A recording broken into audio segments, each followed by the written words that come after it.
Supreme court کے فیصلے کے بعد نواز شریف اور جہانگیر ترین کی تاحیات نااہلی کی سزا ختم ہو گئی۔ دونوں سیاستدانوں کے الیکشن لڑنے کی راہ میں حائل بڑی رکاوٹ ختم ہو گئی۔ سپریم کورٹ نے لیگی قائد کو 28 جولائی 2017 اور جہانگیر ترین کو 15 دسمبر 2017 کو نااہل قرار دیا تھا۔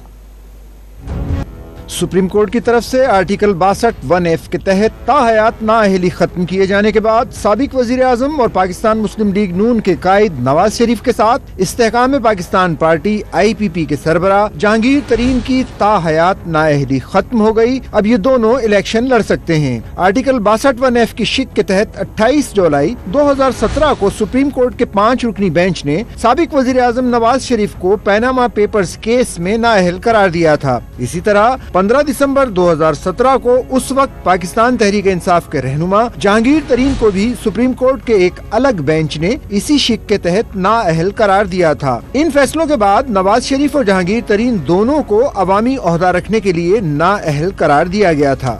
11 دسمبر کو میر بادشاہ خان کیسرانی کی نااہلی کے کیس کی سماعت کے دوران چیف جسٹس قاضی فائز عیسیٰ نے ریمارکس دیے تھے کہ تاحیات نااہلی سے متعلق سپریم کورٹ کا فیصلہ اور الیکشن ایکٹ میں ترامیم دونوں ایک ساتھ نہیں چل سکتے۔ چیف جسٹس قاضی فائز عیسیٰ اور جسٹس اطہر من اللہ پر مشتمل بینچ نے تاحیات نااہلی کی مدت کے تعین کے معاملے کو لارجر بینچ کے سامنے مقرر کرنے کے لیے ججز کمیٹی کو بھجواتے ہوئے کہا تھا کہ کیس کی اگلی سماعت جنوری 2024 میں ہوگی۔